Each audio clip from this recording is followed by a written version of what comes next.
सीखने का। संस्कृत पाठशाला की कक्षा में आज हमारे सहयोगी नारायण दत्त मिश्र संस्कृत के एक विशेष अक्षर व के उच्चारण और लेखन संबंधी विषय को बता रहे हैं।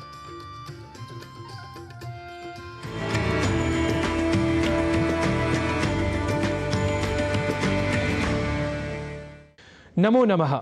स्वागतं करोमि भवतां समेषां संस्कृतप्रियाणाम् अहं नारायण दत्तमिश्रः एतस्यां संस्कृतपाठशालायाः कक्षायां। संस्कृत के संस्कृतत्व का संरक्षण हो एतदर्थ हम संस्कृत पाठशाला की गत कक्षाओं में शब्दों के शुद्ध और अशुद्ध प्रयोगों के बारे में कई उदाहरणों के साथ आपको बताते चले आ रहे हैं और इसी क्रम में हमने व और ब के अभेद की वैदिक और साहित्यिक विधाओं में स्वीकृत सैद्धांतिक तथा प्रायोगिक उदाहरणों को रखते हुए आपको यह बताया ही था कि इनसे संबद्ध कई प्रयोग हमें प्राप्त होते हैं।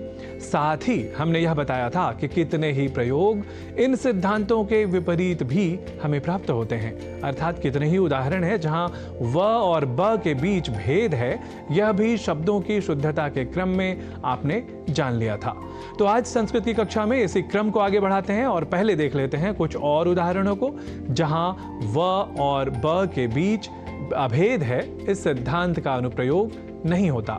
जैसे व्यर्थ या व्यर्थः और वैयर्थ्यम आदि शब्दों को व्यर्थः और वैयर्थ्यम लिखना तथा बोलना अशुद्ध है, अर्थात व और ब के बीच अभेद है, इस सिद्धांत के अनुप्रयुक्त न होने की बात सिद्ध हुई।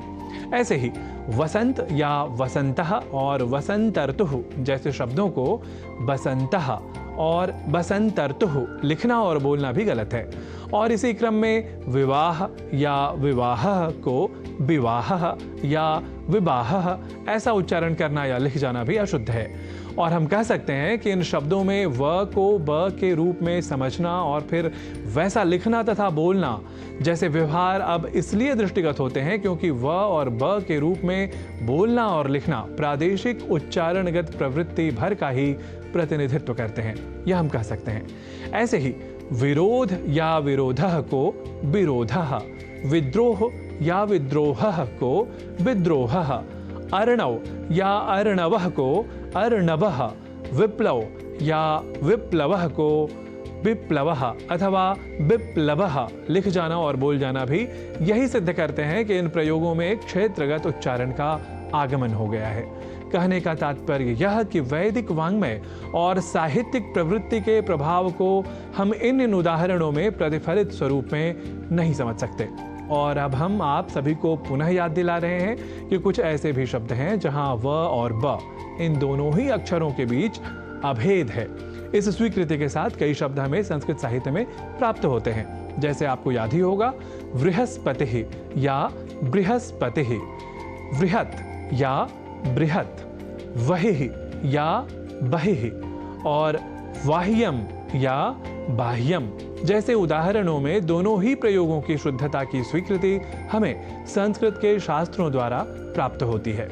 हम इसी क्रम में एक और शब्द जोड़ रहे हैं और वह शब्द है वाहिक या वाहिकः, जिसे हम बाहिकः इस रूप में भी संस्कृत ग्रंथों में प्राप्त करते हैं। और हम आपको यह बताते चलें कि वाहिकः या बाहिकः का अर्थ होता है देश विशेष या देश विशेष का नागरिक जिसमें सद्व्यवहार परक मूल्यों की कुछ कमी हो। तो आज हमने व और ब के बीच भेद और अभेद के कुछ अन्य उदाहरणों के बारे में जाना। हम कुछ और विशेष उदाहरणों के साथ पुनः लौटेंगे संस्कृत पाठशाला की अगली कक्षा में। तावत् शुभमस्तु इति कामयमानः पुनर्नौमि सर्वान्।